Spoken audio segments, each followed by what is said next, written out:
Vamos a hacer algo que no solemos hacer siempre, pero lo vamos a hacer porque hoy en día, hermanos, estamos los líderes y a veces los pastores muy mentalizados en entretener a la gente y en ser muy dinámicos. Y no digo que eso no sea necesario, pero ya tú te pones a escuchar los mensajes y casi ni se lee la Biblia, ¿no? Vamos a leer la Biblia, ¿qué les parece?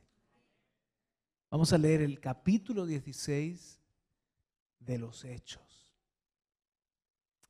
La primera vez que yo estuve en una iglesia, así como la nuestra, nuestro pastor leyó todo el capítulo 16, donde la victoria de David al gigante es el 15 o el 16 de Primera de Samuel.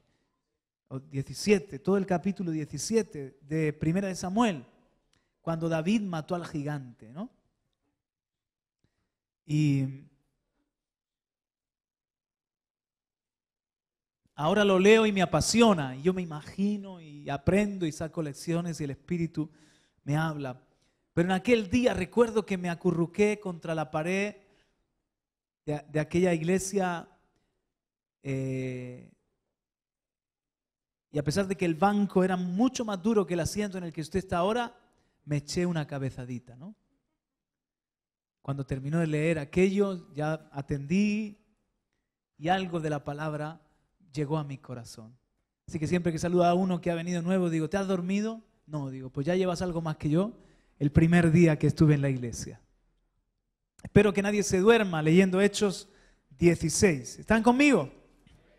Llegó también a Derbe y a Listra, y estaba allí cierto discípulo llamado Timoteo, hijo de una mujer judía creyente, pero de padre griego, del cual hablaban elogiosamente los hermanos que estaban en Listra y en Iconio. Pablo quiso que éste fuera con él, y lo tomó y lo circuncidó por causa de los judíos que había en aquellas regiones. Porque todos sabían que su padre era griego, y conforme pasaban por las ciudades entregaban los acuerdos tomados por los apóstoles y los ancianos que estaban en Jerusalén, para que los observaran. Así que las iglesias eran confirmadas en la fe y diariamente crecían en número. Pasaron por la región de Frigia y Galacia, habiendo sido impedidos por el Espíritu Santo de hablar la palabra en Asia.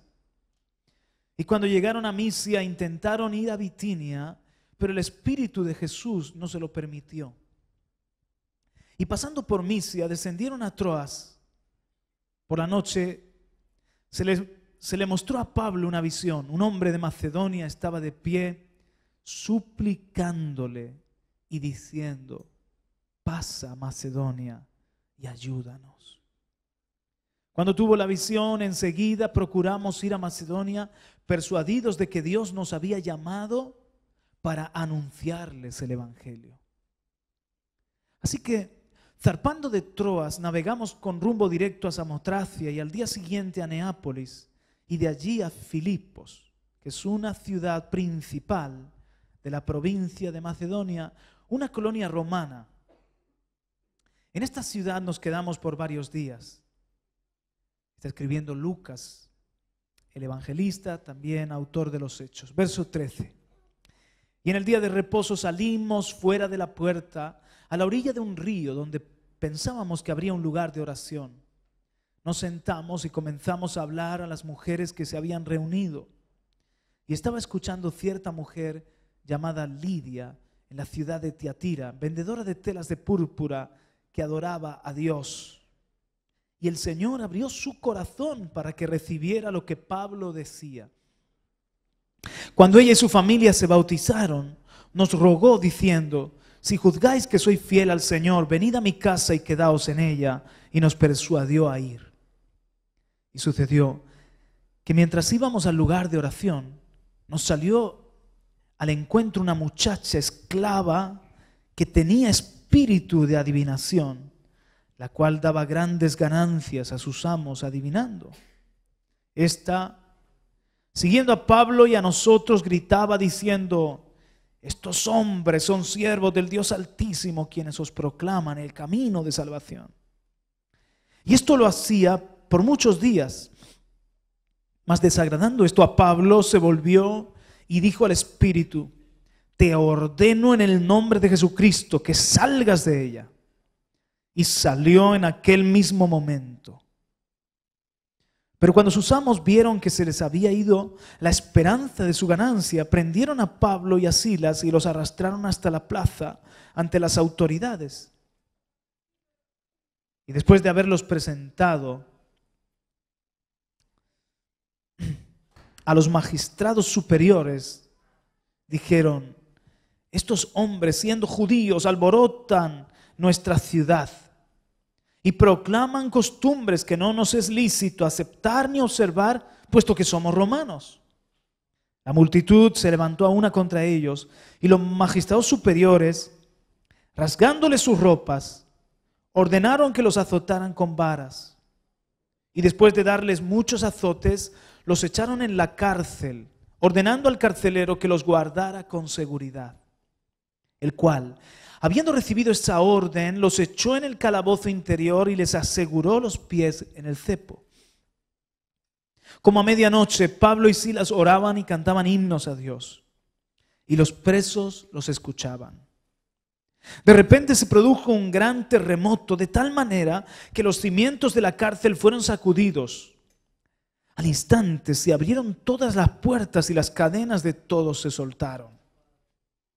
Al despertar el carcelero y ver abiertas todas las puertas de la cárcel, sacó su espada y se iba a matar, creyendo que los prisioneros se habían escapado.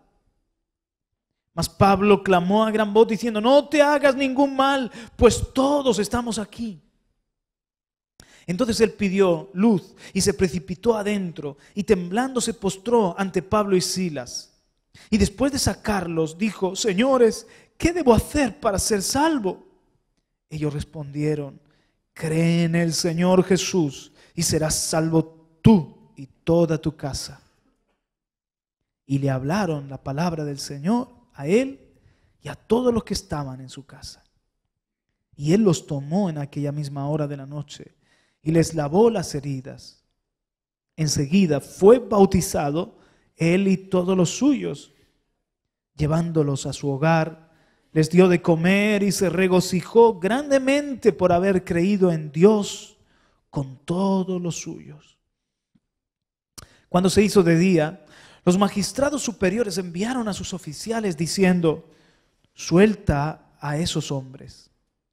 El carcelero comunicó a Pablo estas palabras diciendo: los magistrados superiores han dado orden de que se os suelte. Así que salid ahora e id en paz. Mas Pablo les dijo: aunque somos ciudadanos romanos, nos han azotado públicamente sin hacernos juicio y nos han echado a la cárcel. ¿Y ahora nos sueltan en secreto? De ninguna manera, que ellos mismos vengan a sacarnos.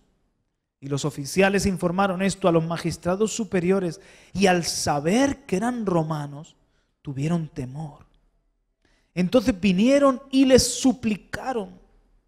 Y después de sacarlos, les rogaban que salieran de la ciudad.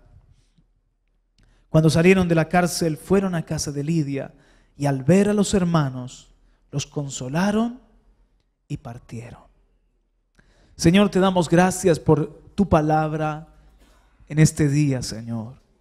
Gracias porque a través de esta historia tan conmovedora y apasionante, tú nos vas a hablar también a nosotros hoy, Señor.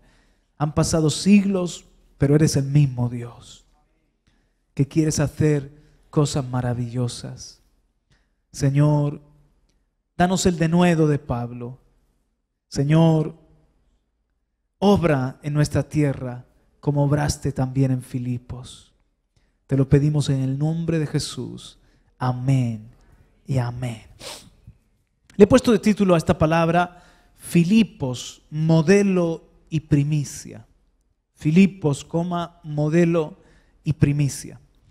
Cuando estábamos en Ibiza en este año pasado, 2014, por ahí por septiembre, estando en Ibiza, el Señor nos dio a mi esposa y a mí esta palabra, ya la teníamos en el corazón, pero nos la confirmó y la pudimos entender mucho mejor, de manera que tanto ella como yo podríamos estar aquí compartiéndola, porque fue una de estas cosas que nos entrega el Señor como matrimonio. Estando allí en Ibiza, pudimos ver la depravación de la isla, cómo se ha convertido en un lugar de turismo, turismo de drogas y de fiesta y de libertinaje. Incluso algunas de las cosas que allí suceden se silencian en los medios de comunicación, no se saben aquí en la península para que no haya una mala prensa. Pero en el fin de semana que nosotros estuvimos allí, hermanos, pudimos oír, mejor dicho, cosas terribles, cosas que muchachos bajo los efectos del alcohol, cómo se habían precipitado al vacío desde balcones, hasta un chico bajo los efectos de la droga, iba en el coche haciendo el loco, se arrancó el brazo y ni se dio cuenta de que se lo había arrancado, luego tuvo que ir la policía a buscar el brazo. Una nueva droga, porque Ibiza es un banco de pruebas de drogas sintéticas sobre todo. Una nueva droga había aparecido en el mercado y estaba toda la isla, la gente de la isla, con mucho cuidado cuando alguien venía solo enseñando los dientes, porque la droga se llamaba caníbal, no sé si está todavía en circulación, y nosotros pudimos conocer a personas que trabajaban en servicios de emergencias y en el hospital. Entonces venía gente que bajo los efectos de esa droga se había comido partes de su propio cuerpo o había atacado a otra persona. No les estoy diciendo cosas de películas de terror, eso están nosotros allí, nos enteramos, y otras cosas que no se pueden decir en público como estamos aquí, pero que estábamos atónitos de ver la perversión, un Sodoma y un Gomorra. Veníamos de Granada, donde cuando uno está allí lo que discierne que sobre todo hay mucha tradición y una historia religiosa que condiciona la ciudad y el ambiente espiritual. En Ibiza no disciernes eso, sino que lo que tú puedes ver allí es que es una ciudad entregada al pecado, al vicio, al exceso, donde hay buenas gentes, donde hay obra del Señor también, por supuesto, pero que tiene mucho de su economía viene de todo este tipo de macro discotecas y movidas juveniles, y tiene un atractivo mundial, no solamente europeo o español, pero un atractivo mundial, al punto que estando allí supimos que han intentado hacer otros Ibiza en otras partes del mundo, porque indudablemente para esta gente que solamente busca el dinero les da igual que ese ingreso venga de la droga, de que jóvenes se destruyan, de que haya orgías y todo tipo de bacanales. Ellos tienen ingresos y eso es lo único que buscan, ¿no? Entonces han intentado llevar el modelo a otros lugares y no ha prosperado, no ha prosperado. También cuando estuvimos allí nos enteramos de que es uno de los lugares de brujería más fuertes que hay en esta zona del mundo. Es decir, brujos, espiritistas, satanistas se concentran allí en determinados lugares de la isla para hacer sus prácticas e invocar las tinieblas. ¿Por qué todo esto? Hablando con el pastor, claro, la gente que está en la tierra conoce bien los orígenes de todo este tipo de problemas. Nos dijo dos cosas. La primera es que se han encontrado en Ibiza dioses fenicios, ídolos fenicios escondidos en cuevas, en lugares profundos. Y miren ustedes, los dioses que han encontrado son los dioses que tienen que ver, corrígeme si me equivoco, Vanessa, que tienen que ver con la danza, que tienen que ver con la fertilidad, con lo que es el culto al sexo y a la fertilidad, y con el comercio. Los ídolos que adoraban los fenicios que estaban ahí antes u otras culturas tienen que ver con la prostitución, con la danza, el dios de la danza y la música, la prostitución, el comercio y también con, ¿qué he dicho yo más? Con la fertilidad, con lo que tiene que ver con lo sexual. Y también nos dice, tú sabes que la gente, nos dice el pastor, la gente intenta decir que a las islas, estas islas se le llaman las islas Pitiusas, es de pequeñas. Es una palabra que viene de antes que de pequeña. Pero hemos estado investigando y las islas Pitiusas significa las islas pitonisas. Y es que en un momento de la historia desterraron brujas y brujos y se concentraron allí, precisamente en Ibiza. Y de ahí le viene el apodo de islas Pitiusas o de las pitonisas. Entonces, cuando estábamos, hermanos, uno nota ese ambiente espiritual, sobre todo en la estación del buen tiempo, cuando va la gente. En septiembre todavía quedaba algo, nosotros fuimos a la playa, estábamos en la orilla, habíamos ido a ministrar una congregación allí, lógicamente, esa era nuestra intención y para eso estábamos. Pero fuimos a la playa, a la orilla del mar, para poder orar por la ciudad. Llamamos a nuestros hijos desde allí, en la orilla del mar. Hermanos, estando allí en una zona rocosa, ni siquiera era una playa muy frecuentada, estando allí en esa zona rocosa y estábamos orando por Ibiza y todo eso, y de repente miro para la izquierda, mujeres en topless, mi mente al mar. Miro para la derecha, 2 mujeres bañándose totalmente desnudas. ¿A las qué? ¿Las 12 o la 1? Miro para adelante, digo, santo Dios, el primer día que estábamos allí, ¿esto qué es? Esto está pervertido como Sodoma y Gomorra. Regresamos a la casa y nos pusimos a orar y lo que mi mujer, por ejemplo, sintió es que era algo espiritual, era algo que estaba muy fuerte en el mundo espiritual, en el segundo cielo, donde hay demonios, donde hay espíritus que están afectando la tierra, porque sabemos que nuestra lucha no es contra carne ni sangre, sino contra principados y potestades. Pero había algo en la tierra que atraía a lo del cielo, de manera que, aunque en otros lugares se había intentado hacer un Ibiza, no prosperaba. ¿Por qué? Porque en la tierra había sido entregada a ciertos espíritus, la tierra había sido entregada a ciertos poderes de las tinieblas que hacían que ese tipo de actividad, ese tipo de pecado proliferara. No sé si me estoy explicando bien.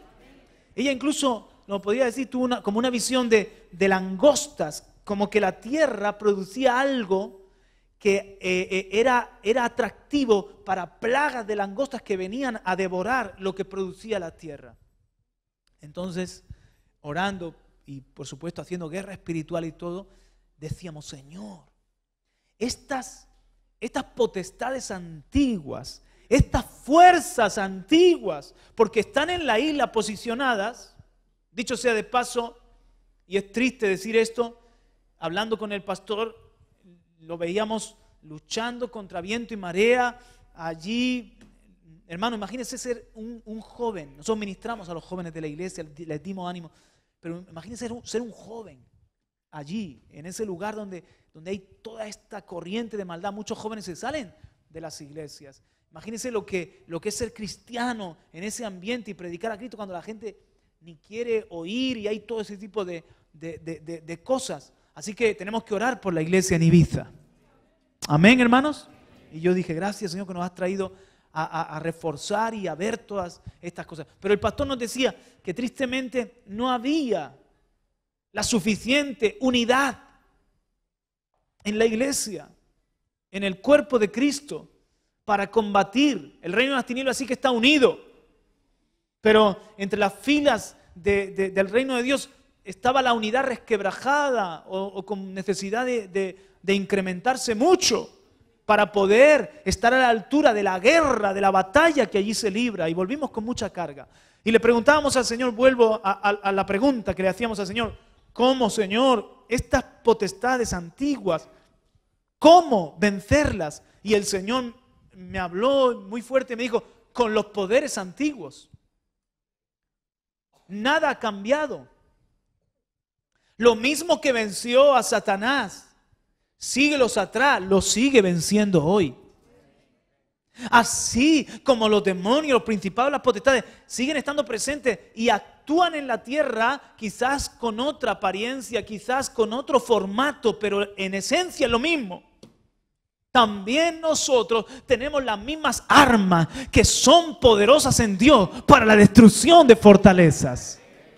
Para fortalezas antiguas que parecen inamovibles, tenemos armas antiguas que son poderosas en Dios para destruir esas fortalezas.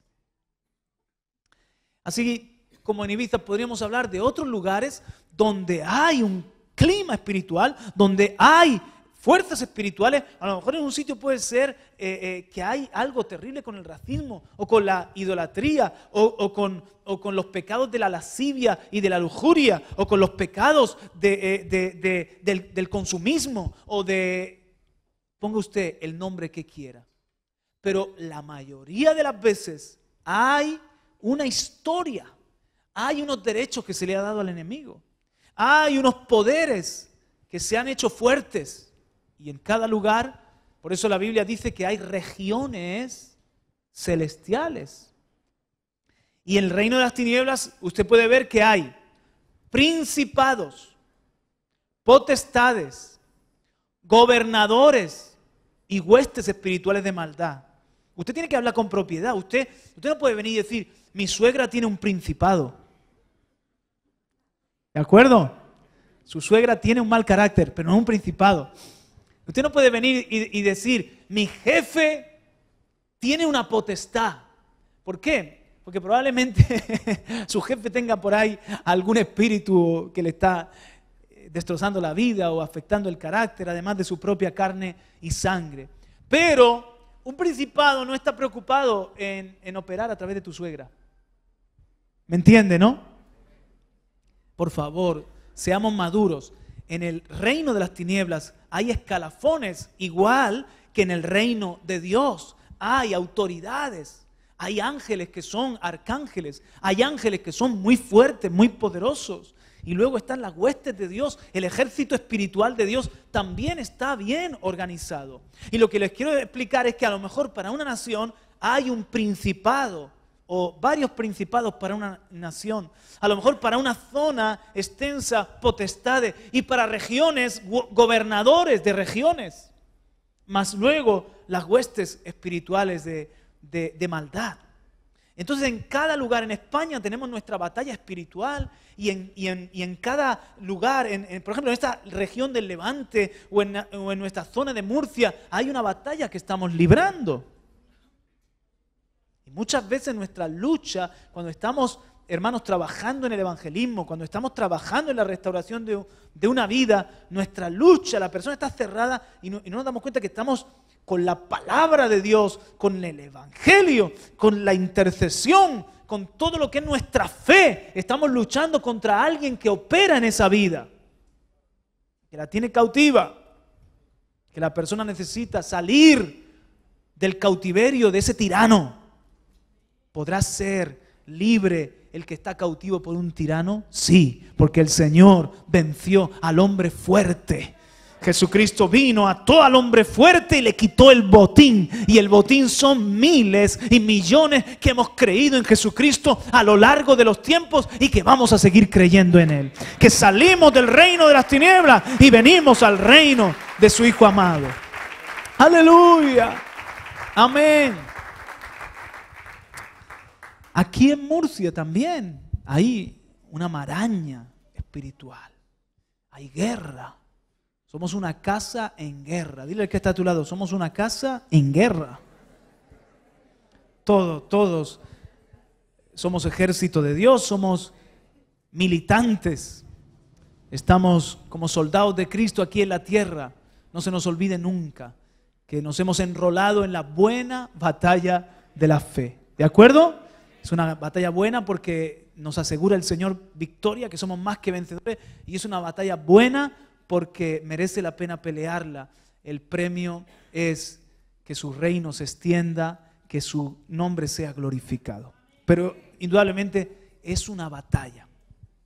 Hermanos, pero esto me animó muchísimo. Y es que a veces nos podemos concentrar, sobre todo esto pasa en guerra espiritual, en todos los principados, en todas las potestades, en lo que hay de las tinieblas, decir, wow, qué fuerte está el enemigo en este lugar. Nosotros en Ibiza, wow, se ha multiplicado la maldad, cómo ha avanzado la maldad en este lugar. Qué triste lo que están haciendo con esta isla tan bonita, por otra parte tan bella, porque es preciosa. Pero qué triste lo que están haciendo aquí, cómo están dañando a multitudes, porque hay jóvenes que vienen y allí hacen muchas cosas malas y regresan a su lugar. Qué triste. Pero entonces el Señor nos lleva a enfocarnos en que nosotros tenemos la respuesta, tenemos armas poderosas, tenemos la estrategia, la misma que funcionó en el pasado y que derrotó al enemigo en el pasado, sigue siendo la de hoy. Cuando yo predico sobre el valle de los huesos secos, cuando estoy enseñando digo, ¿y cómo vio Ezequiel que era un ejército el que se levantaba? Porque a pesar de que estaban hechos polvo, nunca mejor dicho, a pesar de que estaban como huesos secos, cada hueso con su hueso, en la visión de Ezequiel, cuando se formaron los cuerpos, se levantó el ejército, se levantó un ejército. Las armas eran las mismas, las armas estaban allí, las armas no habían cambiado, no se les dio armas nuevas. El problema no son nuestras fortalezas y nuestras armas, el problema somos nosotros. Cuando no vivimos bien y cuando no sabemos usarla. Pero sigue funcionando lo que a Cristo le funcionó. Lo que a Pablo le funcionó. Lo que a los siervos y siervas del Señor de todos los tiempos les ha funcionado. Con la gracia que Dios nos dé para este tiempo, para esta era. Pero Dios se levanta un ejército y las armas son las mismas. Todas ellas están aquí. Y tú las tienes y las puedes usar. Como dice Efesios 6, la armadura, la espada, el escudo, como dice en otros lugares, armas espirituales fortísimas, hermano. Entonces, te voy a hablar de, aquí en Filipos, 5 cosas que son dignas de destacar. Ahora, entiendan que Filipos es primicia de Europa, que cuando Pablo llega a Filipos, estaba llegando por primera vez a Europa. Así que en Filipos podemos ver un modelo de cómo el Señor quiere actuar también en estos tiempos. Yo creo con todo mi corazón que lo que aquí vemos lo quiere hacer Dios también en este siglo XXI. Y por supuesto en España, que es parte de Europa. ¿De acuerdo? Empezando en el verso 6, y aquí va el primero.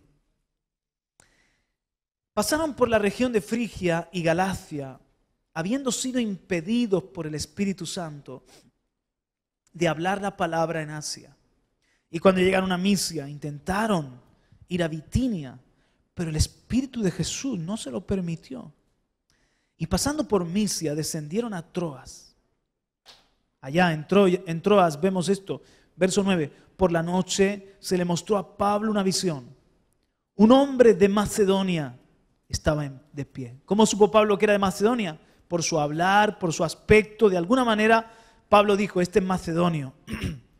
Un hombre de Macedonia estaba de pie, suplicándole y diciendo, pasa a Macedonia y ayúdanos. Muy bien, hermanos.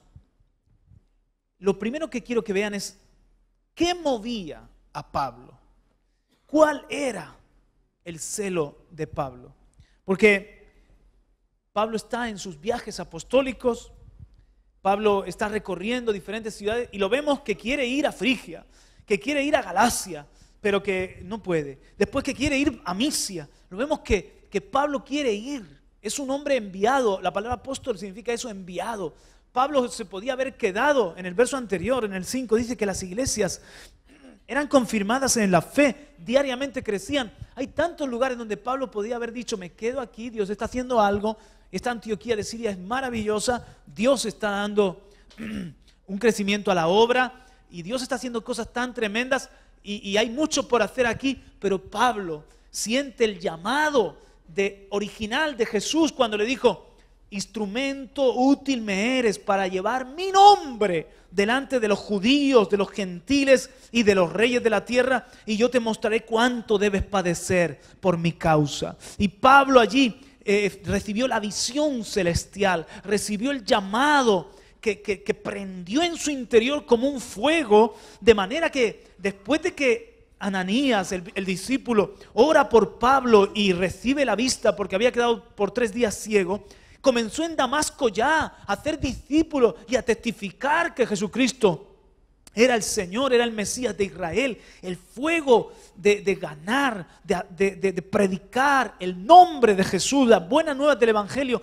estaba desde el principio en Pablo. Y era tal su fogosidad que de Damasco lo tuvieron que sacar en una canasta porque el gobernador lo quería matar, porque había una persecución que se levantó en la ciudad de Damasco. Alborotó, porque Pablo desde el principio lo vemos como un problema para el sistema y para aquel mundo del primer siglo. Era todo un alborotador este Pablo. Me acuerdo cuando hablando con cierto gobernador, no me acuerdo el nombre ahora, dijeron de Pablo: este hombre es una plaga. Este hombre es una plaga y está llenando el mundo de su doctrina. Ay, santos, si dijeran eso de nosotros, que somos una plaga, que somos contagiosos, que no paramos de crecer, que estamos llenando la tierra con la palabra de Dios. ¡Qué piropo! Yo me imagino que Pablo cuando lo oyó dijo: qué piropo, este se cree que me ha ofendido y me acaba de hacer un piropo. Dile al que está a tu lado: cuidado, soy contagioso.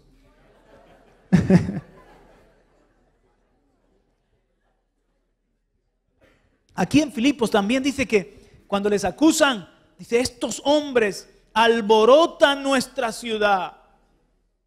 Todo está ya bien establecido aquí. Tenemos nuestros ídolos, tenemos nuestra economía, nuestra cultura romana. Tenemos, en el caso de esos 2 hombres, una muchacha que era adivina, aunque estaba endemoniada, a ellos no les importaba. Tenía un espíritu de adivinación y era la fuente de su ganancia. Todo está tranquilo. ¿A qué viene este hombre a alborotar? Pero déjame decirte que muchas de las cosas que hay en este mundo tienen que ser alborotadas, tienen que ser destruidas, tienen que caer, porque no son de Dios, son del reino de las tinieblas. Nos hemos acostumbrado a convivir con ellas, pero Dios quiere hacer algo diferente: alborotar, arrancar, derribar, arruinar, para después edificar y plantar lo suyo. Y si no somos alborotadores, hermanos, algo estamos haciendo mal. Yo creo que la iglesia en toda ciudad tiene que ser un terremoto, tiene que afectar su entorno. ¿Están de acuerdo conmigo? Ahora, Pablo tenía ese fuego y esa pasión desde el principio de su carrera y hasta el final. Si le pueden poner una marquita a Hechos 16 y acompañarme a Romanos. Al final de Romanos,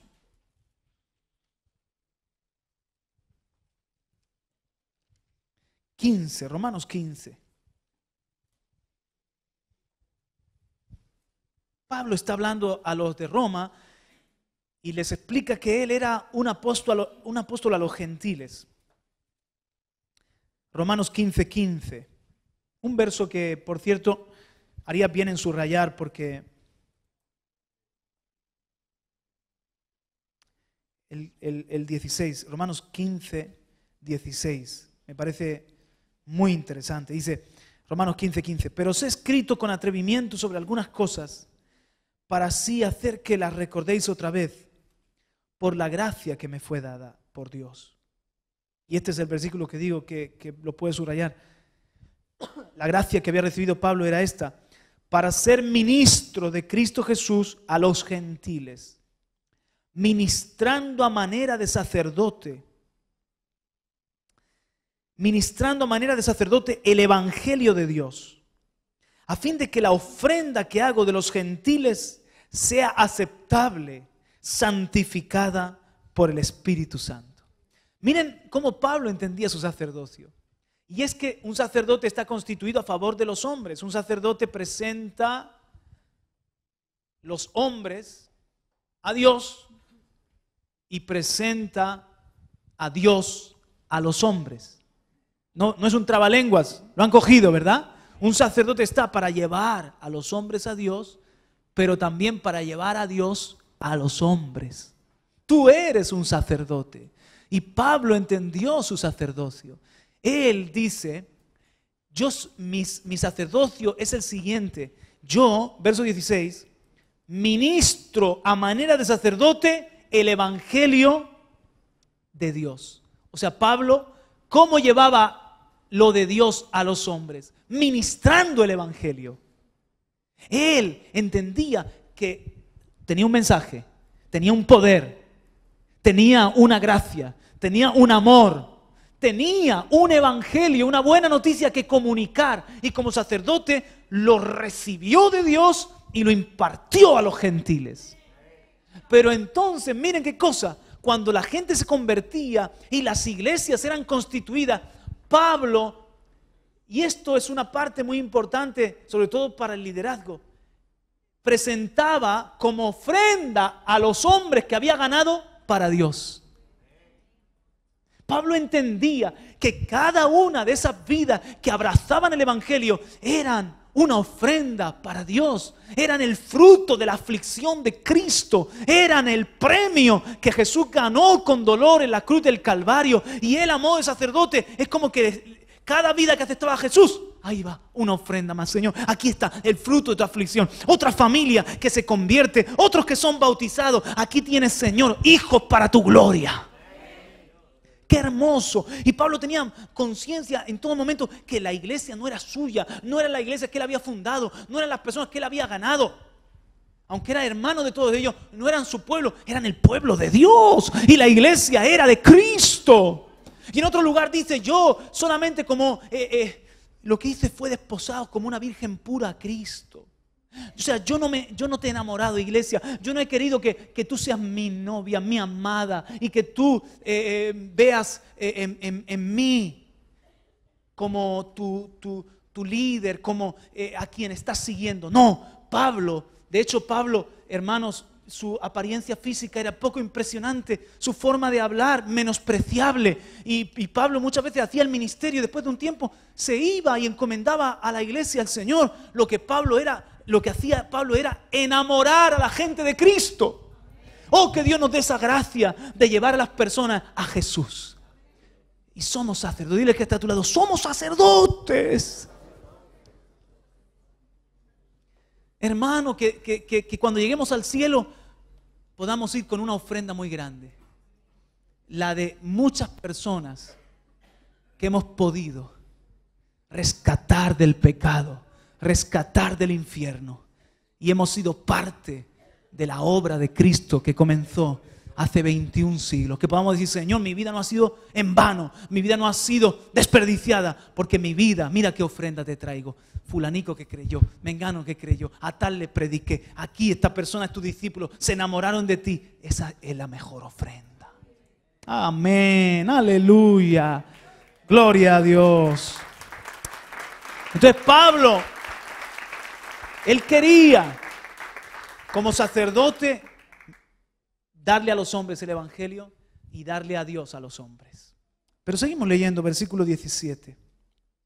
Por tanto, en Cristo Jesús he hallado razón para gloriarme en las cosas que se refieren a Dios.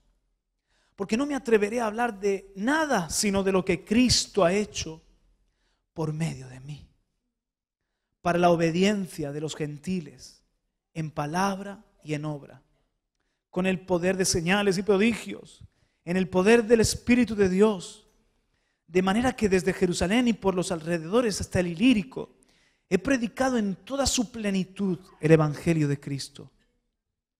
De esta manera me esforcé en anunciar el Evangelio, no donde Cristo era ya conocido, para no edificar sobre el fundamento de otro, sino como está escrito, aquellos a quienes nunca les fue anunciado acerca de Él verán, y los que no han oído entenderán. Ven, hermanos, Pablo, cuando llegaba a una ciudad, predicaba el Evangelio y dejaba una iglesia establecida, Pablo decía, bueno, en esta ciudad ya hay quien anuncie la luz, quien anuncie al Salvador. En esta iglesia ya hay, en esta ciudad, perdón, ya hay testimonio. ¿Cuántas otras ciudades aún no tienen a nadie? Entonces, después de dejar la iglesia establecida lo mejor que podía, ¿cuál era el celo de Pablo, su pasión? Llegar a los perdidos. Diga conmigo, llegar a los perdidos. Diga conmigo, llegar a los que nunca habían oído. Aquí ya Cristo es predicado, decía Pablo, aquí ya hay testimonio, ya Cristo está siendo predicado. Voy a extenderme para dar la oportunidad a otros pueblos y a otras ciudades de que Cristo también sea predicado y las personas puedan creer en Él. Pablo casi siempre incluso seguía esta estrategia. Él sabía que si iba a la capital de una región, de una comarca, y allí se establecía una iglesia, ese sería un centro misionero para alcanzar los pueblos de alrededor. Y esa es estrategia de Dios. Muchas veces el Señor levanta iglesias con autoridad comarcal. Son como centros ministeriales donde allí hay un pueblo que empieza a impactar su comarca o su región. Versículo 22.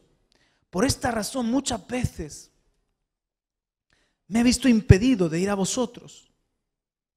Claro, porque en Roma ya había quien predicara, ya había iglesia establecida.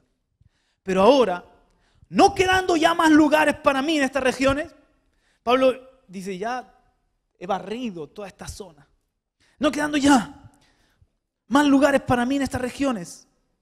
Y puesto que por muchos años he tenido un gran deseo de ir a vosotros, cuando vaya a España, iré a vosotros. O sea que ni siquiera, yo veo aquí, que ni siquiera es que Pablo iba a Roma, sino que Pablo aprovecha la ocasión y dice, ya he llenado. Miren, comenzó en el Asia, comenzó en Jerusalén, mejor dicho, hasta el Ilírico, después Asia, la parte de Grecia, la parte llenó del Evangelio la parte de Italia, llegó. Es como que son ondas, cuando tiras una piedra al agua y hay ondas que se van formando y que se van expandiendo. Así Pablo en sus viajes misioneros es como que fue abarcando más territorio y dice, ya, ¿ahora qué me queda?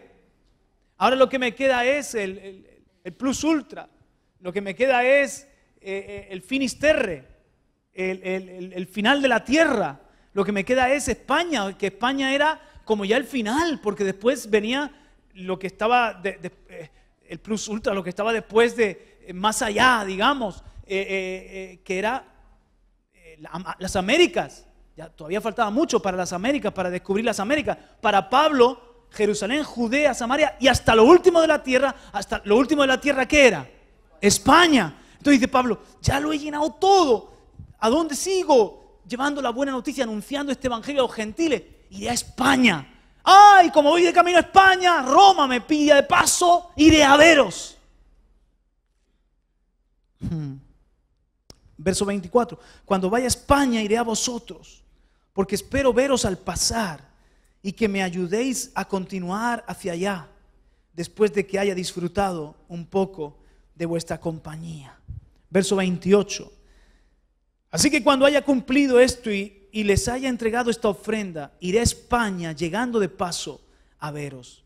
Y sé que cuando vaya a vosotros, iré en la plenitud de la bendición de Cristo. Hay historiadores que dicen que no vino, hay quienes piensan que después de su primer encarcelamiento sí llegó a España y pudo hacer algo. No está del todo claro, pero sí que vemos en el apóstol lo que tiene que estar también en nosotros. ¿Qué es lo que tiene que estar en nosotros? Llegar a los perdidos.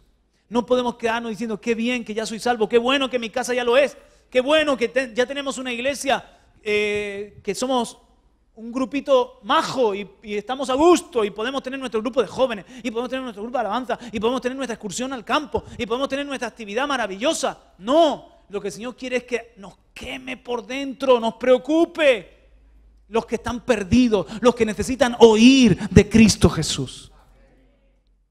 Ayer hablaba yo con el pastor Samuel y me decía, ¿sabes que varias veces personas me han invitado a abrir obra en Murcia? Pero no, yo les he dicho, no, yo estoy en la zona de Alicante y en Murcia. Digo, varón, ¿qué dices? Vente para Murcia. Abre iglesia en Murcia. ¿Cuántos perdidos que hay?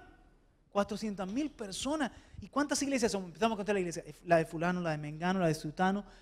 Cada uno con su realidad, cada uno con su gracia. Un ministerio como el vuestro lo necesitamos en Murcia, varón.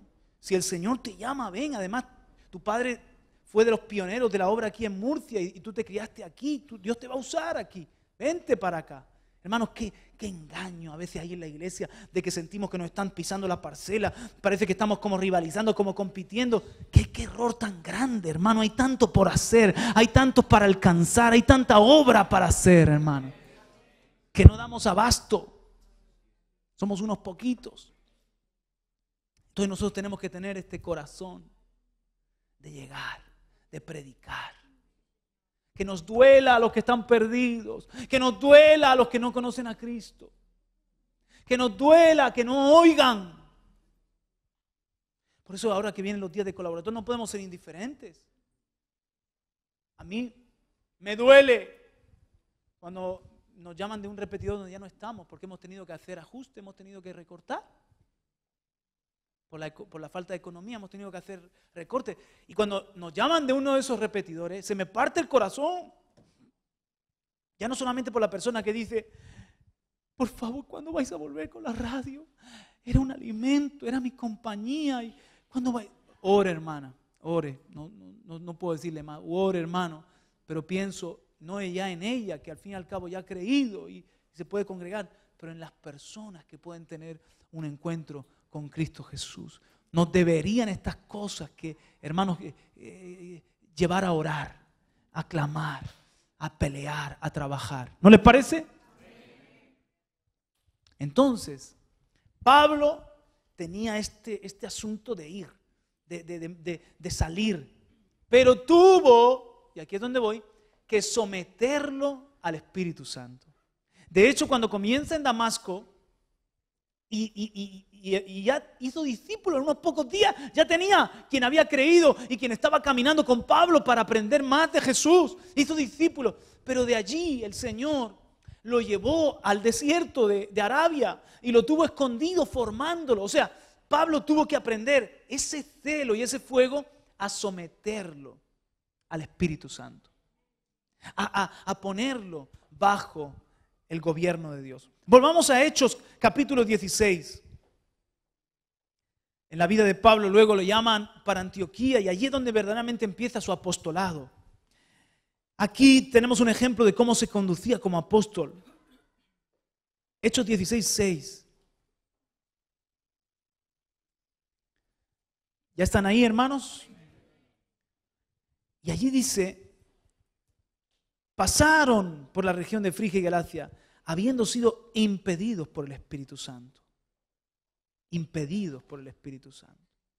Y cuando llegaron a Misia, intentaron ir a Bitinia. O sea, ellos querían ir a nuevos lugares, pero el Espíritu de Jesús no se lo permitió.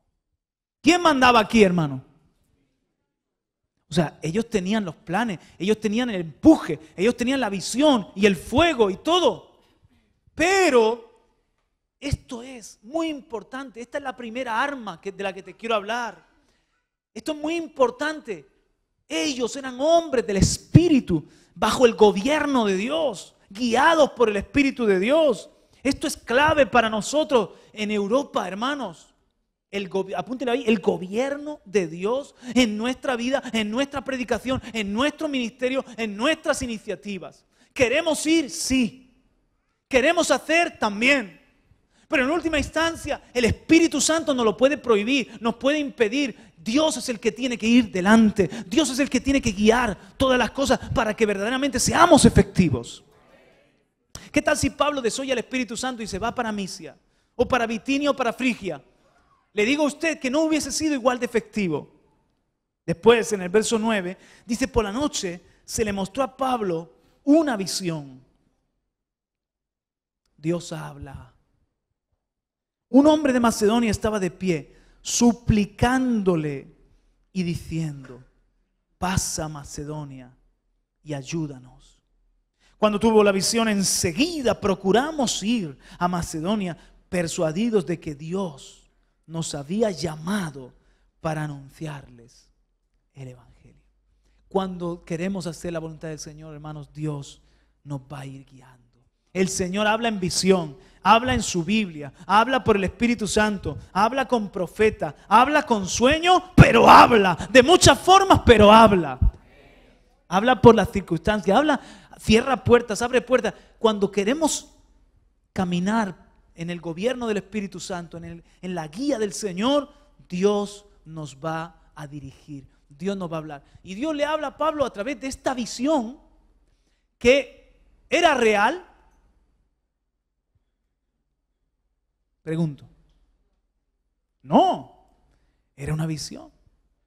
Sin embargo, ¿era real o no era real? Sí, también podemos decir, porque cuando ve aquel varón macedonio, pasa hasta aquí y ayúdanos, es porque había una gran necesidad en Macedonia de Cristo y de la palabra de Dios.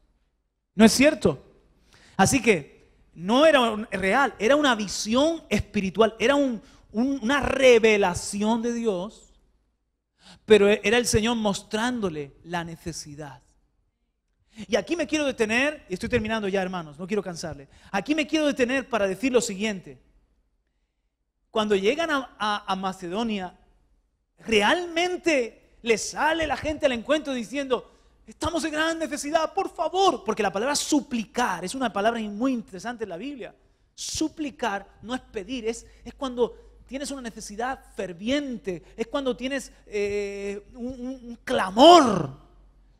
Usted ve que la gente estaba con Pablo, con Silas, con Timoteo y con Lucas y el resto de la gente que iba tirándose a los pies de ellos diciendo: por favor, necesitamos el evangelio, siervos de Dios, necesitamos vuestra predicación. No, de hecho cuando llegan eran anónimos y desconocidos. La gente estaba a su rollo. Y buscan donde había piadosos, devotos, israelitas, temerosos de Dios. Y lo único que había en Filipo era una reunión de oración con unas pocas mujeres. Imagínense cuando llegan esa compañía de hombres y dicen: ¿podemos orar con vosotras? Bueno, oren con nosotras. Y están allí en esas reuniones de oración a la orilla del río, fuera de la ciudad. Ellas mismas extrañadas: ¿y estos tipos quiénes son? A lo mejor se lo preguntaron: ¿y quiénes son ustedes? Nosotros hemos venido enviados por el Mesías, Yeshua HaMashiach. Hemos venido para anunciarles la salvación de Dios. ¿Sí? ¿La salvación de Dios? ¿A qué se refiere? Háblenos. Y ahí comienza Pablo a hablar y el Señor le abre el corazón a Lidia para entender su predicación, etc. Hermanos, la gente no es consciente de su necesidad. La gente no nos va a pedir nada porque no cree que tenemos nada para ofrecerles. Es una visión que Dios te tiene que dar. Es una revelación que Dios te tiene que dar. Cuando vemos las noticias, cuando estuvimos nosotros, les he puesto el ejemplo de Ibiza, cuando estuvimos en Ibiza, lo que nosotros tenemos que oír es el clamor de la multitud, es la súplica de la gente, pero no te suplican. Porque están ciegos y no saben que están ciegos, creen que ven. Porque no creen que Jesús tiene ninguna respuesta para ellos, o que tú eres un siervo de Dios o una sierva de Dios que les puedes echar una mano para la vida presente, pero le puedes ayudar a ser salvos y tener vida eterna. Ellos no saben nada de eso.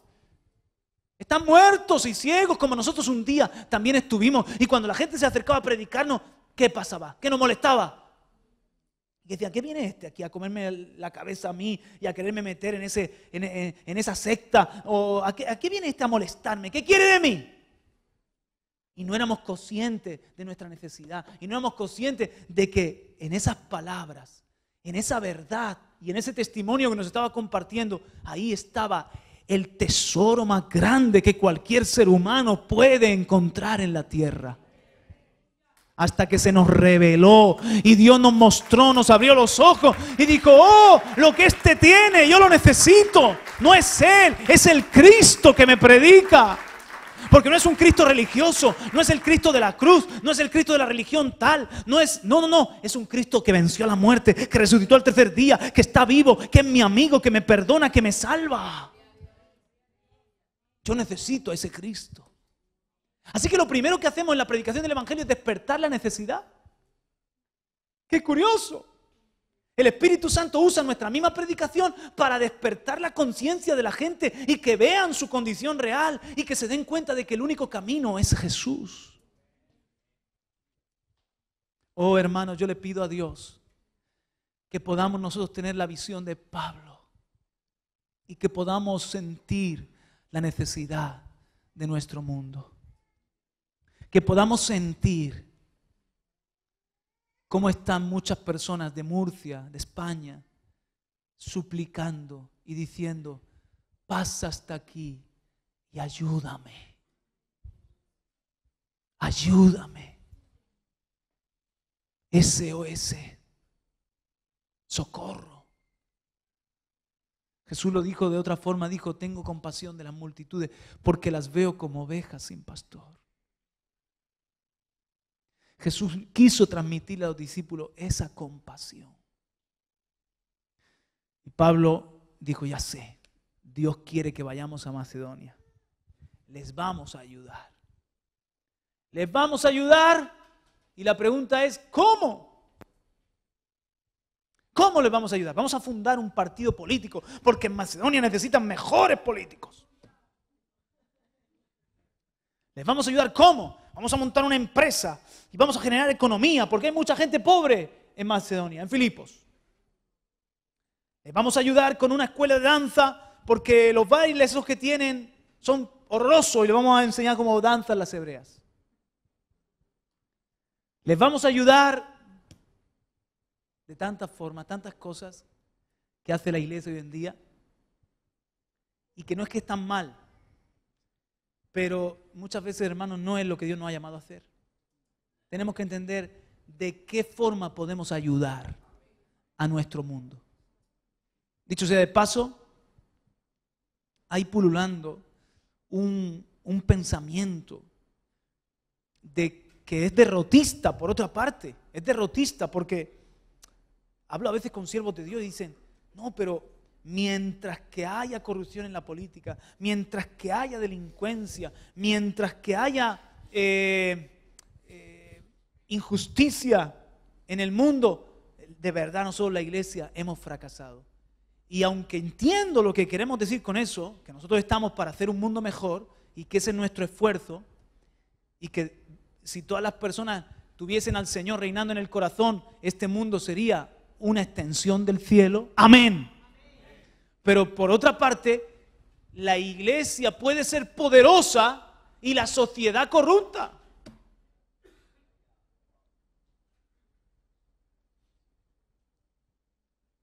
Les pongo el ejemplo de Irak.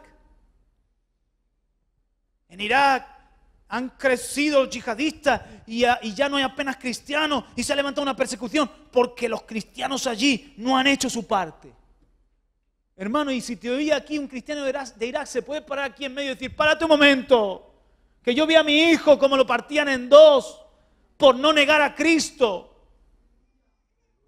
¿Qué me estás contando? Se ha probado nuestra fe, no hemos negado a Jesús.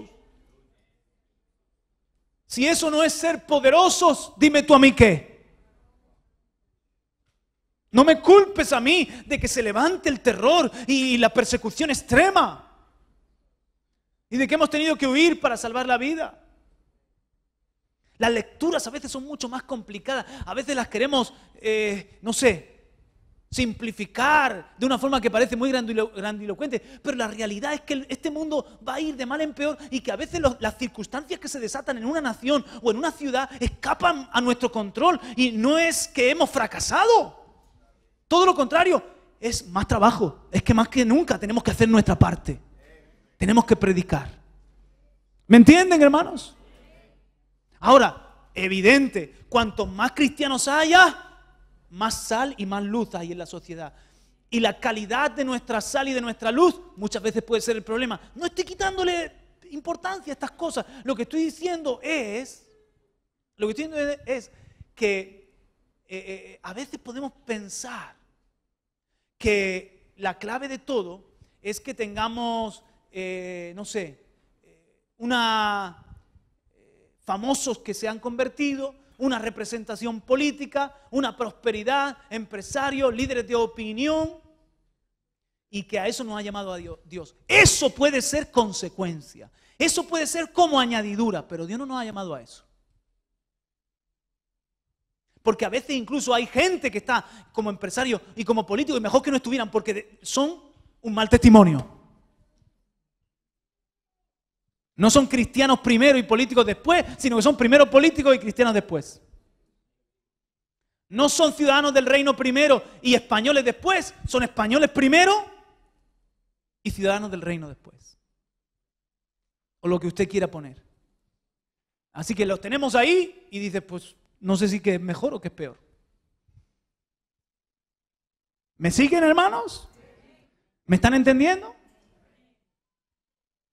Ahora, cuando Pablo dice, pasa hasta aquí y ayúdanos, Pablo dice, entiendo, lo que nos está pidiendo el Señor es que vayamos allí a Macedonia y Dios nos ha llamado a anunciarles el Evangelio.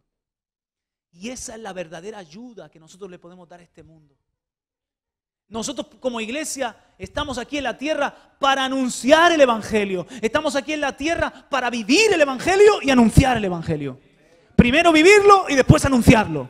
Estamos aquí en la tierra para hablar de Cristo, para decir quién es el Salvador, para decir quién es Dios, para mostrar su luz, para decir que hay un reino en los cielos, para combatir la mentira. ¿Cómo? Presentando la verdad, para anunciar el nombre, que es sobre todo nombre, el nombre de Jesús. Para eso estamos aquí. Amén. Gloria a Dios. Amén. Esa es la ayuda número 1. Ahora, si como parte de nuestra actividad montamos un hospital, una escuela, tenemos artes, danza, le enseñamos a los niños música, no sé, una ONG para un comedor social, todo lo que usted quiera, medios de comunicación con los que podemos incluso formar, transmitir cultura, informar. Pero si en medio de todo eso hemos perdido el foco de cuál es nuestra misión y cómo podemos ayudar a nuestra sociedad, hermanos, somos sal sin sabor. Somos luz debajo de la mesa. Podemos estar llenos de trabajo y sin efectividad. ¿Me está entendiendo alguien? Pablo lo tenía muy claro y cuando desembarca en Filipos lo hace para anunciar a Jesús, para decir, como dice el demonio, el mismo espíritu inmundo dice, estos hombres son siervos del Dios Altísimo, quienes os proclaman el camino de salvación. ¿Era verdad?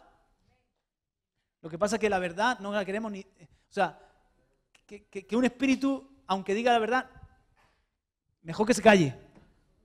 No queremos al diablo ni diciendo la verdad. Directamente no lo queremos. Y por eso echó fuera a este demonio. Pero era lo que estaban haciendo, proclamando el camino de salvación. ¿Quién es el camino de salvación? Cristo Jesús. Termino. Murcia dice, pasa hasta aquí y ayúdanos. Tus compañeros, tus familiares, esta nación está diciendo, está suplicando, ¿dónde está el camino? ¿Dónde hay salvación? ¿Cuál es la respuesta? Están sumidos en las tinieblas.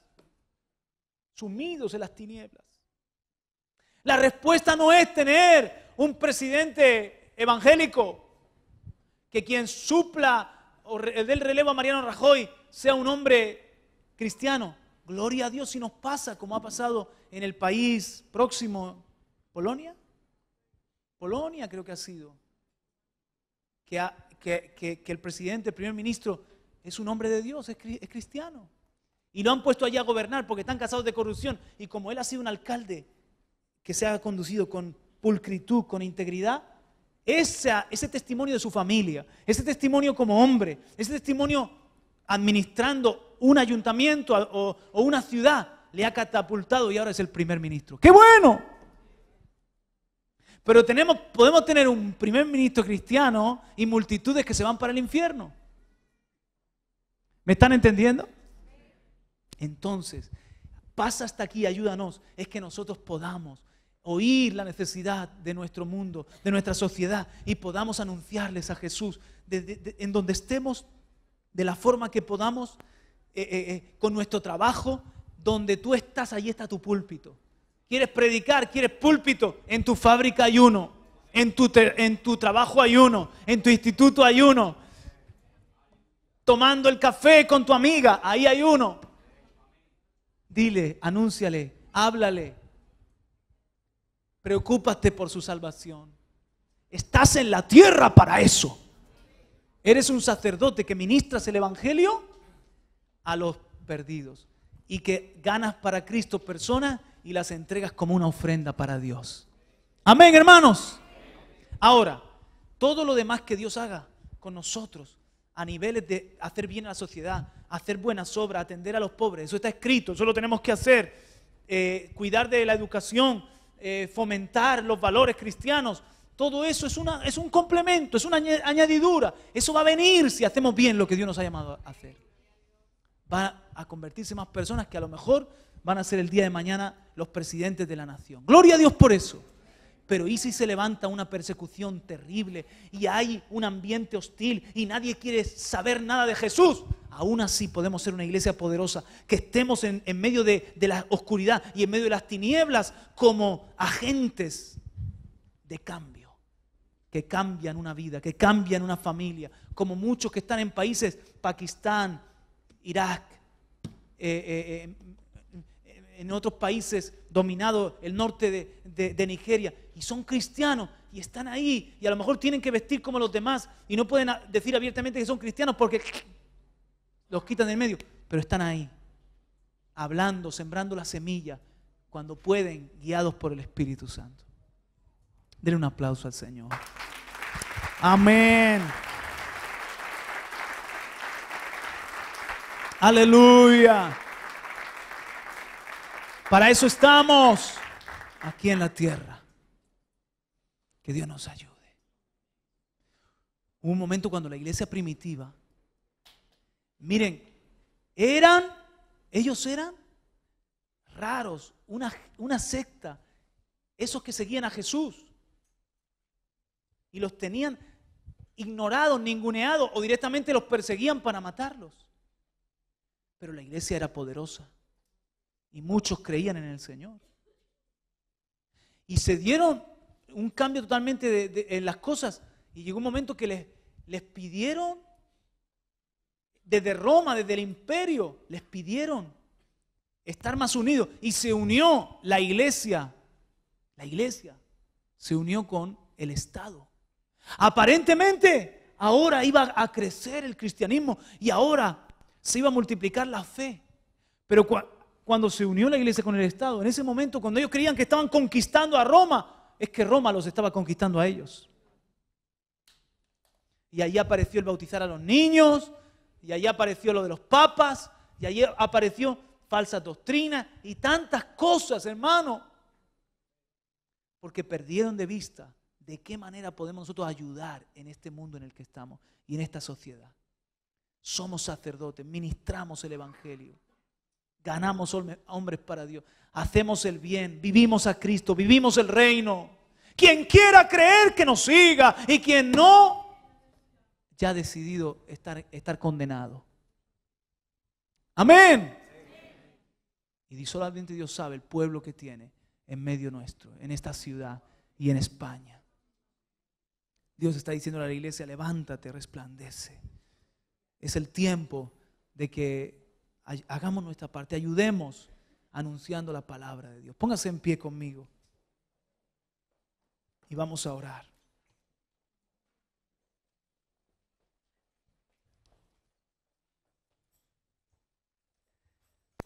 ¿Cómo podemos ayudar?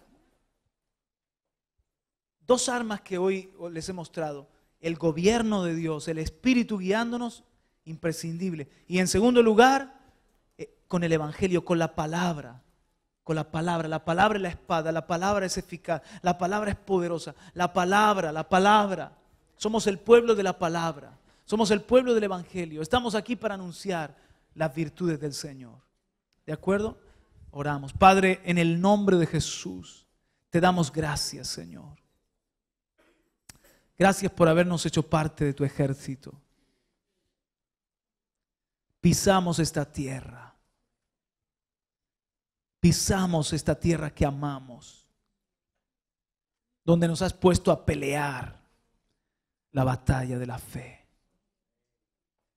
Tinieblas cubren la tierra y oscuridad las naciones. Pero sobre nosotros ha amanecido, sobre nosotros ha nacido tu luz. Queremos, Señor, alborotar nuestras ciudades. ¡Aleluya! Te pedimos que nos llenes del Espíritu Santo, Señor, que nos llenes con tu poder, que nos des, Señor, el denuedo que también tenía Pablo. Señor, gracias por lo que hiciste en Europa, en Filipos, en Macedonia.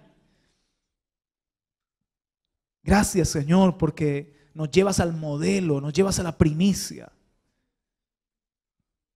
Que nunca perdamos el enfoque. Señor, que estas cosas que parecen tan fundamentales dirijan nuestros pasos para que podamos hacer lo que nadie más puede hacer. Porque lo que Pablo hizo allí, nadie más lo podía hacer. Solamente tus siervos, tus hijos. Que nosotros, Señor, podamos ser para este mundo una extensión de Cristo. Pensamos en este momento en nuestros seres queridos que no te conocen. Pensamos en este momento en nuestra sociedad. Ten misericordia. Salva. Ten misericordia. Toca vida, Señor.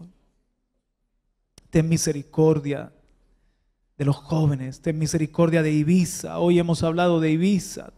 Ten misericordia, Señor. Levanta un pueblo poderoso allí. Y en cada ciudad. Un pueblo que no tenga temor, Señor. Que predique. Que haga tu obra. Que tenga tu fuego. Que tenga, Señor, Dios mío, la misma visión y la misma pasión de Pablo. Gracias, Señor, por pensar en España. Gracias por ponerle en el corazón venir a España. Gracias, Señor, porque tú estás moviéndote en esta tierra. No sabemos qué vaya a pasar. En muchos sentidos, Señor, solo tú conoces la historia y nosotros no alcanzamos a ver ni a entender. Ni lo que está pasando, ni lo que viene. Pero, Señor, sí que sabemos lo que hoy podemos hacer por cada persona con la que nos crucemos. Orar por ellos, amarles, hablarles del camino, la verdad y la vida que eres tú. Podemos, Señor, trabajar por tu reino. Ayúdanos, Señor. Danos los recursos y danos la fuerza. En el nombre de Jesús. Amén y amén. Gloria a Dios. Aleluya. Amén. Gracias, Padre. Sea la gloria, a ti sea la gloria.